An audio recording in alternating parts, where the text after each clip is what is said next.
When the living embodiment of grit and grace sits face to face with one of television's most unfiltered hosts, sparks are inevitable, but no one in the studio expected an inferno. What began as a routine interview quickly became a brutal test of patience, wit, and dignity as Clint Eastwood found himself under relentless fire from Joy Behar. And the legend showed why you never ever poke the lion too many times. The View studio was alive with an electric hum as audience members settled into their seats. Every chair was taken and every phone was poised to record. This morning was special. Clint Eastwood, the man whose name alone commanded reverence, was in the building. At 94, he walked onto the stage as though he owned it. Not with arrogance, but with a quiet, powerful confidence born of a lifetime staring down villains, doubters, and cameras alike. Dressed in a simple, perfectly tailored navy suit, he nodded once to the audience. His steely squint met with thunderous applause. Across from him sat Joy Behar, wearing her signature glasses and an expression already sharpened for battle. To the audience, it might have seemed like just another spirited episode, but to those who knew Joy's ways, that glint in her eye meant she was not here to celebrate Clint. She was here to confront him. "Clint Eastwood," Joy began, her voice already dripping with something between sarcasm and defiance. "Welcome to The View. It's not every day we have a cowboy grace our little table." Clint offered her a small, polite smile. "Well, Joy, I figured it was time to visit the ranch," he said in that growly baritone, the audience chuckling warmly. But Joy didn't chuckle. Instead, she leaned forward, finger steepled, and fired the first real shot. "You've made a career out of playing cowboys and cops who solve their problems with guns. Don't you think it's time to hang up the hat and let the next generation take over? Maybe Hollywood's had enough of your type." Clint's smile barely flickered, though his jaw tightened ever so slightly. "My type? You mean someone who does his job, tells good stories, and tries not to talk down to people? Well, Joy, it seems the audience disagrees with you." A few audience members even clapped at that, but Joy waved her hand dismissively. "Oh, please," she scoffed. "You've been coasting on the same squint and six-shooter since the 60s. Don't you think it's getting tired?" Clint tilted his head as if sizing up an opponent in a duel. His reply was calm but cutting. "Funny thing about stories that last 60 years, Joy. They're called classics. Maybe that's why people still watch them." Joy rolled her eyes theatrically, but the audience reaction and another small cheer clearly irritated her. She pressed on. "All right, Clint," she continued, flipping through her cards. "You directed $1 Million Baby, which some critics, including me, said was overrated, a film about boxing. Really, don't you think it was just another one of your testosterone-fueled vanity projects?" Clint's eyes narrowed ever so slightly, but he didn't flinch. Instead, he leaned back, folding his hands in his lap. "You know, Joy," he said evenly, "that little vanity project won 4 Academy Awards, including Best Picture. Not bad for a tired old cowboy." Laughter and applause erupted around the studio, but Joy was undeterred. She was hunting now, and the scent of conflict was too sweet for her to back off. "You see," she said, her voice rising above the crowd noise. "That's what I'm talking about. Hollywood gives statues to men like you for telling the same story over and over again. Where's the creativity? Where's the progress? Do you even care about what the younger generation wants to see?" Clint sat perfectly still, letting her words hang in the air like the stench of gunpowder after a gunfight. When he finally spoke, his voice was quiet, but it carried. "You're confusing trends with substance," he said. "Trends come and go. Good stories stay. Maybe you'd understand that if you spent less time yelling and more time listening." The audience gasped audibly at that. And even a few of Joy's co-hosts exchanged wary glances. But Joy, she leaned back, a bitter smile curling her lips. "Oh, so now you're telling me to listen to a man who's been glorifying violence and machismo his whole life, to a man whose films teach men to solve everything with fists and bullets?" Clint's gaze hardened, though his composure never wavered. He sat forward just slightly, fixing her with that iconic stare that had silenced countless foes before her. "My films," he replied coolly, "teach that violence has a cost, that there are consequences to every choice. Maybe you'd know that if you'd actually watch them instead of just reading the headlines." The audience roared at that, and for the first time, Joy faltered, but only for a heartbeat. "Oh, I've seen enough," she shot back, voice sharp as broken glass. "Enough to know that you're just another relic from a time when men thought the world revolved around them. This isn't your world anymore, Clint. For the first time all morning, Clint smiled. Not warm, not mocking, but something much colder. The kind of smile you give someone right before you outdraw them at high noon. Maybe, he said, but it seems I'm still here and you're still trying to catch up. The studio exploded in applause and gasped as Joy flushed bright red, her eyes narrowing to slits. Clint leaned back, calm as ever, while Joy fumbled for her next attack. The producers in the control room exchanged frantic looks, wondering if they should cut to commercial already. But they didn't because everyone in the room knew this was just the beginning. The studio air had grown thick. You could almost hear hearts pounding under the applause, under the silence. Joy Behar was rattled, but not beaten. Not yet. What started as a battle of words was turning into a full-blown spectacle as Joy doubled down on her insults, trying everything she could to crack Clint Eastwood's legendary composure. As the applause from Clint's last line faded, the studio settled into an uneasy quiet. Joy Behar sat stiffly in her chair, shuffling her cards, her lips pressed into a thin line. Even the producers behind the glass looked tense, hands hovering over buttons to cut to commercial. If this confrontation went completely off the rails. But Joy didn't retreat. Oh no. She leaned forward again, her eyes gleaming with a kind of reckless determination. Well, she said with a sharp edge, you seem awfully confident for someone whose entire career was built on clichés. I mean, really, Clint, do you ever get tired of playing the same old rugged, brooding, gunslinging, emotionally stunted man in every movie, or is that just who you are? Clint tilted his head slightly, his gaze steady and cool as marble. You call them clichés, he said. I call them truths people recognize. You can dress it up in fancy words, Joy, but grit and honor don't go out of style. Joy let out a short, bitter laugh. Oh, please. You think grit and honor are all it takes? That's the problem with you old school Hollywood guys. You think you're deeper than you really are. You think scowling at a camera makes you a philosopher. Clint's lip twitched, but not quite into a smile. Maybe it doesn't, he allowed. But it seems to bother you an awful lot for someone who claims not to care. That earned another ripple of laughter from the audience. The kind Joy could no longer ignore. All right, fine, she snapped, flipping to another card. Let's talk about $1 Million Baby, a movie about a woman who, spoiler alert, gets paralyzed after chasing her stupid dream. And you, the big hero, help her end her life. Tell me, Clint, how is that empowering? How is that not just another depressing tale of a woman who couldn't make it without a man? Clint's eyes narrowed slightly, his voice dropping lower. It's not about a man or a woman, he said.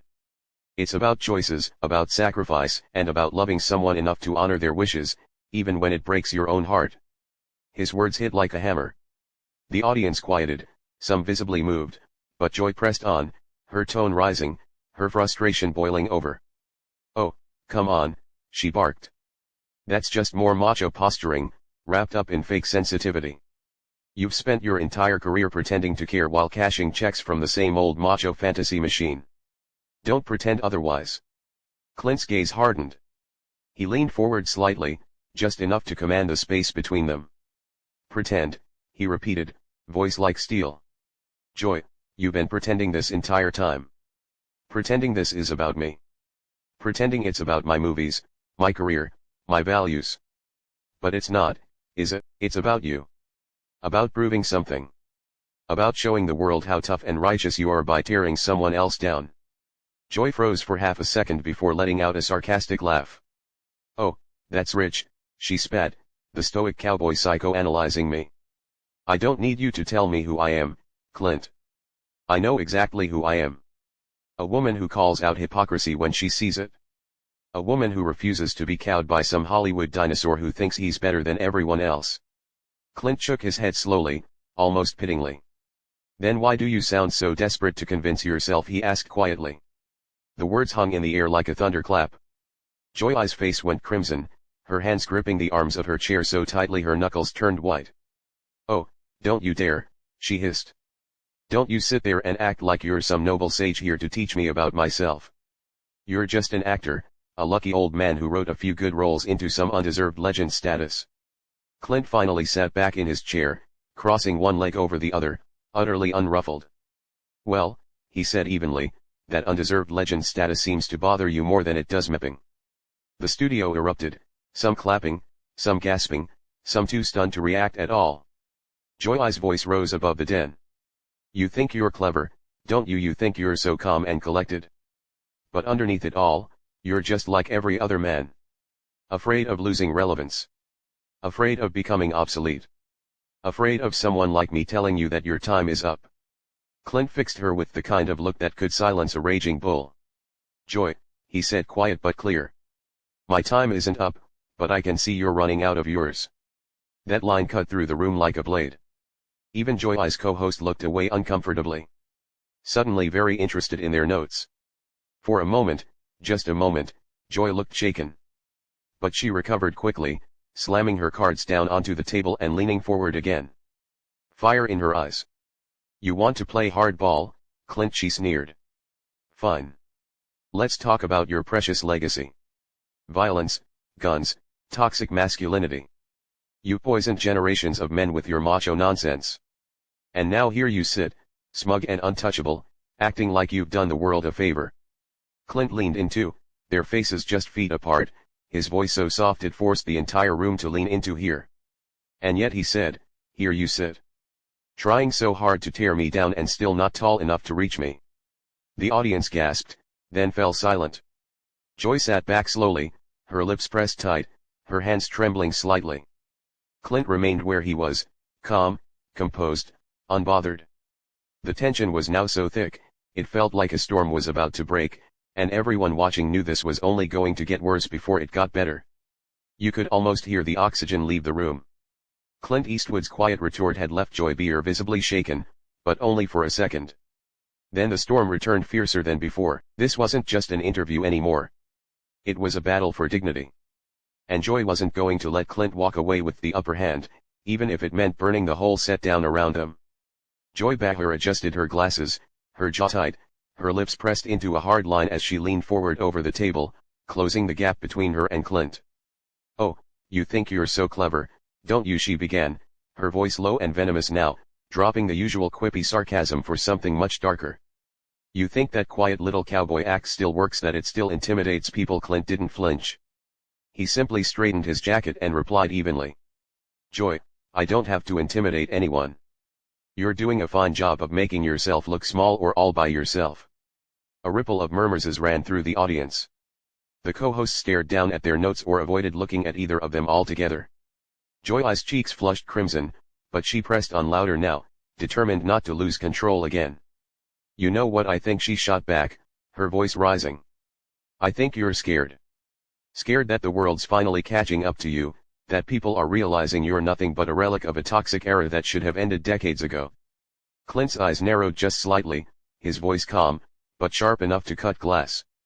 You keep calling me a relic, Joy, he said slowly. But what does that make you, sitting here trying to tear down someone who's done more in his lifetime than you've done in your career? The audience erupted into another wave of gasps and whispers. Joy's hand slammed down onto the table with a sharp crack. That's rich, she barked. Coming from a man who built his entire career playing the same damn character over and over. The silent, brooding brute who solves every problem with his fists or his gun. You glorified violence and called it art. Clint nodded once, a humorless smile tugging at the corner of his mouth. You're right about one thing, he said evenly. I played a lot of flawed men, violent men, but if you'd actually watched any of those movies past the first 10 minutes, you'd see they're about what it costs a man to live that way. You're accusing me of glorifying what I've spent my career exposing. For the first time, Joy faltered just for a breath, but she recovered and leaned in closer, her voice dropping into a hiss. Don't you dare lecture me about art, she spat. Your films are just excuses for insecure men to feel tough. You're nothing more than a mascot for the worst kind of masculinity. And here you are still playing the same role in real life because you don't know how to be anything else. Clint's eyes flashed with something cold and hard, a storm brewing behind them. But he still didn't raise his voice. You seem awfully sure of who I am, he said softly. It's a shame you haven't spent half as much time figuring out who you are. That landed like a hammer. Even Joy's co-hosts stiffened in their chairs, but Joy only got louder, refusing to give him an inch. Oh, please, she scoffed, throwing her hands up. I know exactly who I am. I've spent my life standing up to bullies like you. Men who think they can silence women with a glare and a onal inner. I've been calling out your type since before you even knew how to say go ahead. Make my day. Clint's gaze didn't waver. He leaned forward, lowering his voice so the entire room had to lean in just to catch the words. And yet, he murmured.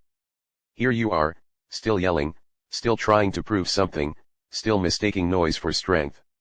Joy froze, momentarily, robbed of speech. The audience's murmurs grew louder, the tension now electric. Joy's hand shook slightly as she grabbed another card from the stack on the table, trying to regain control. All right, I snapped. Let's talk about your so-called masterpieces, shall we? Dirty Harry, a violent cop who breaks the law to get his way. Unforgiven, a drunk murderer who somehow gets painted as a hero. $1 Million Baby, a movie about a woman who dies because her dream was too big. That's your legacy, Clint. Violence, pain, failure, and somehow you're proud of it. Clint's jaw flexed once, his hands folding together on the table. He stared at her for a long moment before answering. My legacy, he said finally, his voice low and measured, is telling the truth, even when it's ugly, even when people like you can't handle it. I don't make movies for approval. I make them for the people who recognize themselves in them. The broken, the struggling, the ones trying to do better. You don't have to like that, but you don't get to rewrite it either. Joy sneered, her voice dripping with derision. Oh, please, she said, almost shouting now. You're just another old man clinging to relevance because you're too afraid to face the fact that the world has moved on without you. You should have retired years ago. You should have left before you embarrassed yourself. For the first time, Clint stood up slowly, deliberately, his full height and presence filling the studio. The audience gasped and fell silent. He leaned forward just slightly, his eyes locked on Joy's, his voice quiet, but carrying to every corner of the room. Joy, he said evenly. I've never needed to chase relevance, and I don't need your permission to keep doing what I love. But you might want to ask yourself what happens when the cameras stop rolling and there's nobody left to clap for you. Joy's face blanched, her hands gripping the arms of her chair so tightly it looked painful. For a long moment, the two just stared at each other, the air between them thick with unspoken words. And then Clint straightened, buttoned his jacket, and calmly sat back down, never breaking eye contact. The entire studio felt like it was holding its breath and everyone knew the final act of this confrontation was about to begin. No one in the studio moved. Every eye was fixed on Clint Eastwood and Joy Behar as the final round of their clash loomed. The air was heavy, not with noise, but with the quiet certainty that something irreversible was about to happen. This wasn't just a disagreement anymore. It was the kind of moment that defines careers and leaves reputations in ruins. Joy broke the silence first. Her voice cracked slightly as she forced a laugh. Oh, what's the matter, Clint, running out of clever little lines? Or are you just realizing that the world doesn't revolve around you anymore? Clint didn't even flinch. He simply rose to his feet again, slowly removing his microphone. You know, he said calmly, when I walked in here today, I thought I was sitting down with professionals. I thought we'd talk about my work, my craft, maybe even have a little fun. But instead, you've turned this into a spectacle. Joy shot back, her voice shrill now. You don't get to play the victim here, Clint. Not after everything you've done, the movies you've made, the messages you've sent. You don't get to act like you're above criticism. Clint held her gaze, his expression unreadable. Criticism is fine, he replied, his voice still steady. What you've done here isn't criticism. It's bitterness. And I don't have to stand here and soak up another second of it. Joy started to respond, but Clint cut her off, his words quiet, but absolute. You invited me here as a guest, and you treated me like an enemy, so I'll save you the trouble of kicking me out. With that, he set the microphone down on the table with deliberate care. Good luck with your show, he added. But if you're wondering why people stopped coming back, you might want to replay this episode and take a good hard look. The studio went silent as Clint walked off the set, leaving Joy frozen in her chair, her face pale with a mix of rage and humiliation. As the door closed behind him, the audience erupted, some in applause, some in shocked whispers. But everyone knowing they had just witnessed a moment that would be talked about for years. And that's how Clint Eastwood walked out of the view with his dignity intact and left Joy Behar to reckon with the consequences of her own bitterness. What do you think? Did Clint go too far, or was he justified in walking out? Let us know in the comments below. If you enjoyed this story, don't forget to like the video and subscribe to Naruto for more unforgettable moments from Hollywood and beyond. Until next time, stay curious and stay classy.